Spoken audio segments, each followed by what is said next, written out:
You're listening to Brain Lenses. I'm Colin Wright.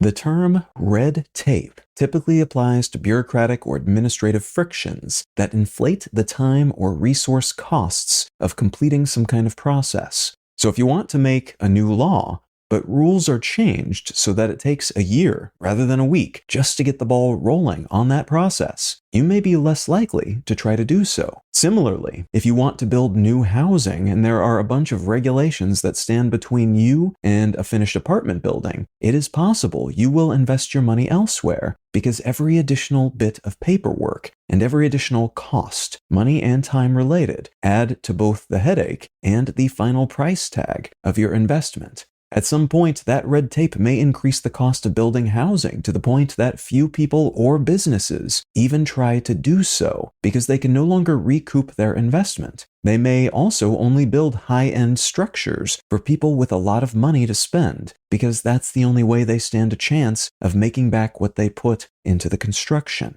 Lawmakers who are stymied by a quagmire of procedural rules may likewise seek out alternatives, aiming to adjust existing laws rather than introducing new ones, or opting to reinterpret, challenge, or find creative ways around those that are currently on the books, rather than opting to wade through the morass of passing a new law, even if that latter option would be better by most metrics if eventually successful. Sometimes red tape emerges out of otherwise well-intended actions, like environmentalists who want to protect ecosystems who accidentally, over the course of decades, support so many construction regulations that they impede the development of inexpensive housing in areas where such development is desperately needed. In other cases, though, red tape is used strategically by people, organizations, and administrations that hope to achieve a particular outcome. The term paperwork trap is sometimes used to describe the bureaucratic red tape people encounter when trying to access government resources. If you're attempting to use a safety net program but are unable to navigate all the paperwork required to get signed up, and if you know that you'll have to navigate all that paperwork again and again to keep your place in the program if you are eventually successful, that may keep you from accessing and benefiting from those resources. There are too many hoops to jump through and too much uncertainty involved. This is also sometimes called administrative burden, though this term is inclusive of not just the paperwork burden, but also the psychological, educational, and social burdens associated with some types of red tape. It can be emotionally difficult to go through these sorts of processes when you are already low on money, can't afford rent, and or are suffering from a chronic medical condition. You may also have to do a bunch of research just to figure out how to get the resources you'd like to access, and you may also be embarrassed about needing to tap those resources just to keep a roof over your head and food on the table. These are all burdensome elements of some such programs, and the addition of abundant paperwork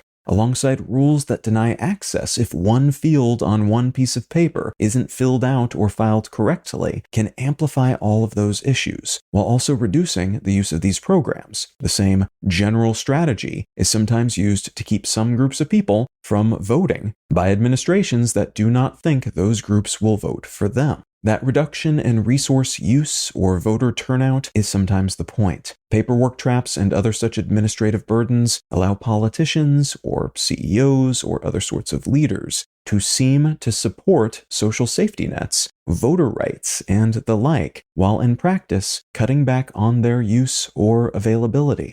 I'm able to present Brain Lenses in both its written and audio formats ad-free because of support from listeners like you. If you're enjoying what I'm doing here, consider becoming a paid supporter for the cost of a cup of coffee each month at brainlenses.com.